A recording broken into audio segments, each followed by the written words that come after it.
Okay, so let's see this article number 5, again related to philosophy. So, Descartes' Meditations famously begins with radical doubt, questioning everything from the reality of his surroundings to the possibility of deception by a malevolent demon, right? So, basically, they say that Descartes' meditation, okay, the famous book, okay, famous work, okay, so it basically starts his famous Descartes starts his famous work by basically doubting everything. Okay.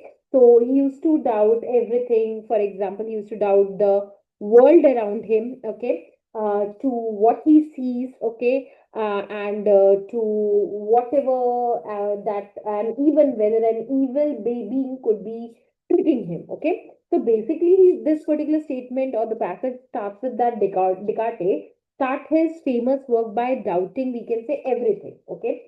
Now, however, despite entertaining these extreme possibilities, Descartes firmly rejects the idea that he might be mad. Okay. So, itna sabhi, even while imagining these extreme doubts, okay, he refused to consider that he could be insane. Okay. Now, for him, madness lies outside the bounds of reasons and philosophy. Okay, he thinks that madness is not a part of a logical thinking. Okay, so ये logical thinking है, ये philosophy है, so madness is not a part of it. Okay, this Michelle, okay, um, so-called, maybe I could be bad with the pronunciation, argued that this marked a historical split where medieval traditions viewed mad individuals as bearers of esoteric truths, okay? Descartes and Western philosophy after him systematically excluded madness from rational discourse, okay? So there was a Foucault who says that this is a turning point, okay? So this is a turning point in the medieval traditions or in the Middle Ages, okay, crazy peoples were sometimes seen as having spatial knowledge, okay, but Descartes and later Western thinkers ignored them in serious philosophical discussion. So Middle Ages वाले क्या बोलते थे कि crazy people have some sort of the spatial knowledge, okay, but Descartes and late Western thinkers, okay, they ignored them in a serious philosophical discussion, okay. To Descartes, madness was a disqualification from serious reflection, not a potential source of insight into reality. Okay. So Descartes said that mad means that you couldn't think deeply or understand reality. Okay. It wasn't the way to learn or know things. Okay. So madness is that you cannot think deeply. Okay. You cannot understand reality. That is basically the case. So, yeah, I'm sure that some of you would have got trouble here figuring out the essence of it because this is like a core philosophical passage, okay? But basically, what is the central idea of this paragraph is that Descartes excludes madness from philosophy. Okay, so he says that the madness is not a part of philosophy. Okay, so why he does that? Because he says that treating it, I mean, like this is something which is actually irrational. Okay, whereas Middle Ages, people used to value it as an insight. Okay, let's see what are the other paragraph is actually talking about. Okay, a growing philosophical movement challenges Descartes' exclusion of madness. So there would be some modern philosophers, okay, who started questioning Descartes' ideas of ignoring madness while still emerging and lacking a fixed canon. This movement includes works like Walter Custer's Philosophy of Madness, to Sophia Jepson's work on psychotic doubt, and Richard Cavalier Smith's research on religious experiences. Okay, so they say that this new movement, okay,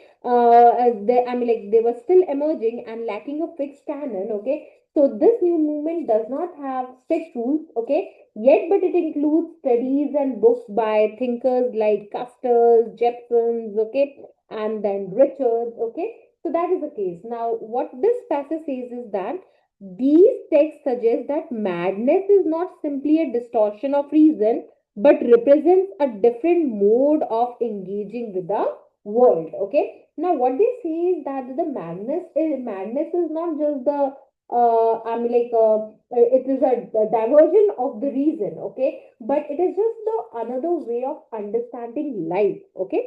So Descartes ने madness को philosophy से बाहर कर दिया. They started saying that madness is not just.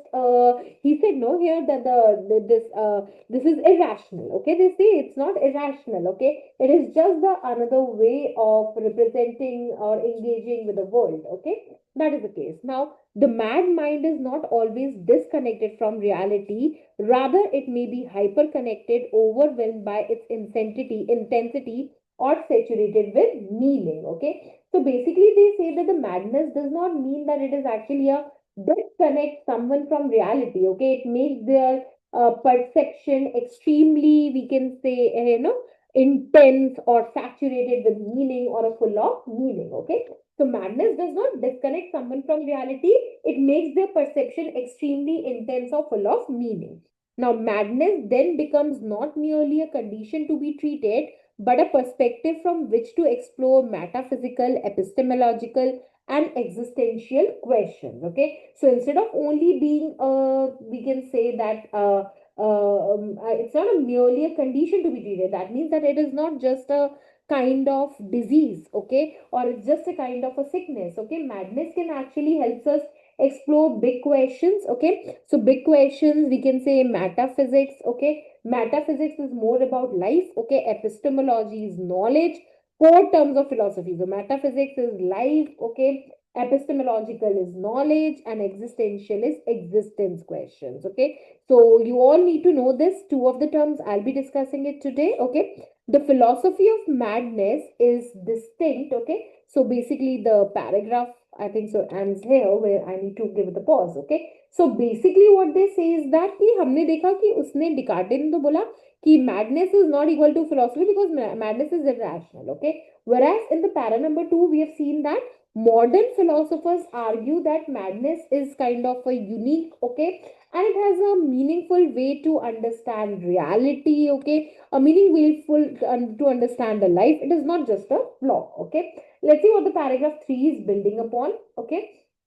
So paragraph number 3 says that the philosophy of madness is distinct from the more clinical philosophy of psychiatry, okay. So they say that the philosophy of madness, okay, it is different from studying mental illness medically or clinically. So philosophy of madness is not psychiatric wala pagal, wo wala nahi hai, okay. It's something different. While the latter assumes a sane observer studying madness from the outside, the philosophy of madness often arises from within lived experience, okay. So they say that the psychiatry studies madness from outside, bahar se pagal hai, okay, while philosophy of madness often comes from people experiencing it themselves, okay. So unse aati hai. It may involve reflections on personal psychotic episodes or long-term encounters with mental illness in oneself or others, okay.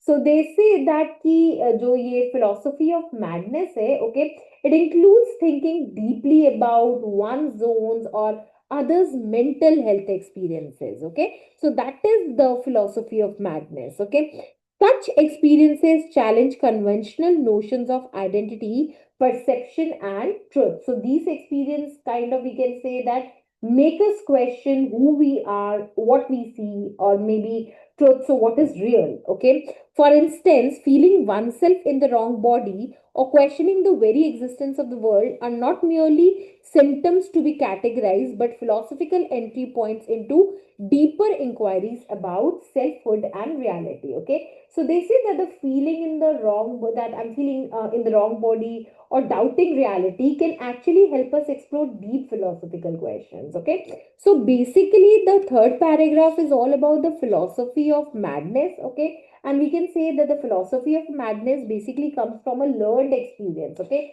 and it can provide a great insights into identity, okay, into the perception and into the reality. Okay, so discussion went to the philosophy of madness. Okay, let's see what the para 4 is talking about. Now this approach offers fresh insights into traditional philosophical domain. So looking at the madness this way actually gives a, we can say, new ideas about the classic philosophy topics, okay. Custer's, drawing from his own experience with the psychosis, argues that reality can feel more or less real, suggesting that existence may come in degree. Okay, so Custer says that reality isn't always, we can say, full or unreal. Okay, it can feel more or less real. Okay, so Jepson challenges the assumptions that belief in an external world is necessary for functioning, citing examples of individuals who live meaningful lives while doubting reality's solidity. Okay, so Jepson shows that the people can, we can say,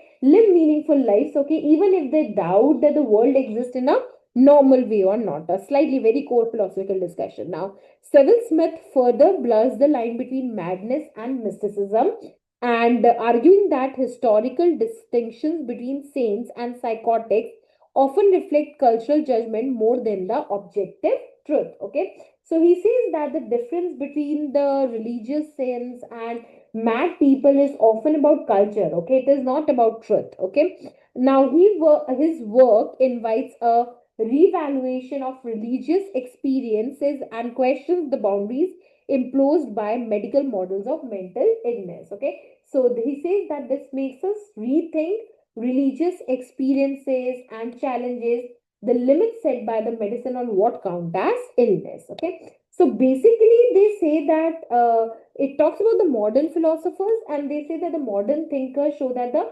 madness can actually deepen our understanding of reality. Okay, reality को भी help करने में करता है, belief की भी बात करी जिन्होंने, and even religion, right?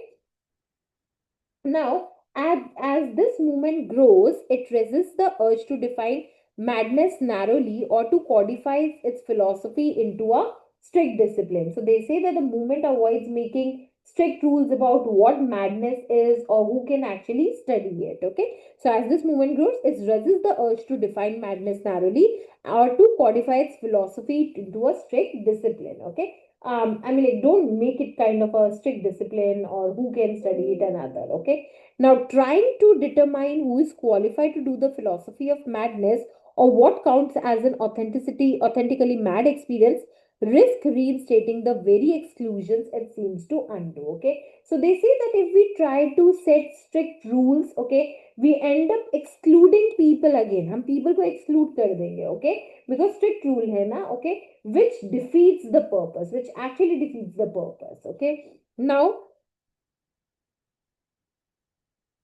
language and logic shaped by norms of sanity may not always capture the richness of mad experience. So they say that normal language and logic might not fully express what it's like to experience madness. Okay, so instead of fixing madness in rigid categories, the philosophy of madness calls for an expansion of our philosophical imagination. Okay, so they say that we should think more broadly and creatively about madness. Okay, it challenges us to see madness not as a flaw in reason, but as a form of reasoning that reveals how strange, layered, and unpredictable reality might truly be. Okay, so they say that the madness isn't about breaking things. Okay, it's a different kind of thinking that shows reality can be complex and surprising. Okay, so basically, what the last paragraph is saying is that it says that philosophy of madness basically asks us to expand our thinking, okay, and see madness as a unique and insightful ways of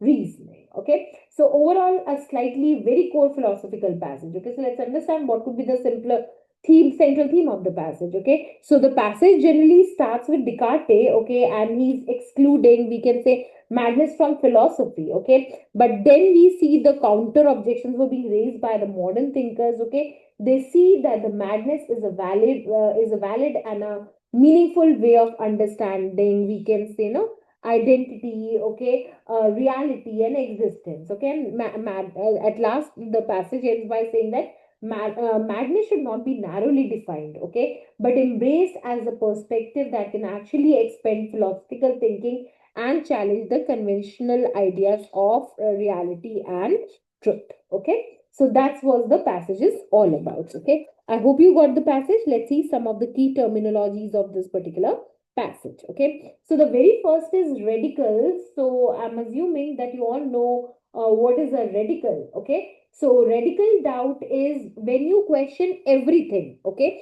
so that is a radical doubt. So when you question everything, okay, nothing is assumed to be true automatically. आप हर चीज के ऊपर question करते हो. Okay, you doubt your senses, you doubt your memory, you doubt your existence. Okay, or the existence of the world for matter. Okay, so that is basically a radical doubt. Okay, so see, just imagine that you're waking up and questioning, how do I know this room is real? Okay, maybe I'm dreaming, maybe everything I see is a fake. Okay, so what you're doing is that extreme questioning is basically a radical doubt. So it challenges everything you normally take for granted. Okay, now this madness is not that, no, psychology wala madness nahi hai. Okay, so madness in philosophy, it does not refer to the mental illness. Okay, it refers to, we can say, thinking, okay, or perceiving the world in a ways that are very different from what society calls normal or rational. So it's just like that, no, penguin wala story. Okay, so, madness is not a mental illness. So, don't confuse the madness as to pagal tha, okay, pagal thi. So, that's not the case. It refers to the thinking or perceiving the world in ways that are different from what society calls normal. Okay, so that is basically a madness. कि जो society सब मान रही है, मैं उसको नहीं कर रही, उसको challenge कर रही हूँ. Okay, so for example, let's say किसी ने बोला कि that I can actually interact with the aliens, या मुझे यूनिवर्स से I can hear the voice, so that is considered to be mad. Okay, but from a philosophical point of view, the experience could reveal a different understanding of reality, right? Now rational discourse is basically, you can say that discussions, which is actually, discourse is a discussion. Okay, rational is a reason, so discussions based on reason, logic and evidence. So that is basically a radical discourse. Okay, so for example, koi debate that is going in a classroom on ethics. Okay, so that is a rational discourse. Okay, now two branches of philosophy: epistemology and metaphysics. Okay, so just remember that epistemology is the study of knowledge. Okay, it asks questions like what can we know. Okay, हमें क्या क्या पता होता है, how do we know it, हमें कैसे पता है, can we trust the way we are thinking. Okay, or can we trust what we think we know. So that is basically a epistemology questions. So questions or the study of knowledge. Okay, for example, you can say that but कैसे मैं आपको इसका बताऊं. Okay, for example, let's say there is a kind of mirage in the desert. Okay, and अब आपको लग रहा है कि ये water है. Okay, so epistemology basically asks, do you really know it is the water? How can you be sure? So that is the case. Okay, metaphysics we discussed in the last wala class also, but metaphysics is basically that branch of philosophy. Okay, that studies the fundamental nature of reality. Okay, reality क्या है? Okay, so what exists? Okay, कैसे exist करता है, why it exists. Okay, and what it means to exist. So that is the case. Okay, now the last one what we have is the selfhood, which is self explanatory. So selfhood means your sense of who you are. Okay, आप कौन हो. Okay, आपकी identity, what makes you. Okay, so that is basically a selfhood. Okay, for example, someone say I might feel a completely different person inside my body. So that is what is a knowing awareness about yourself. So that is self-worth. Okay? So by this, we are done with this. I hope you got the passage. Okay. Let me know in case if there is still any doubt.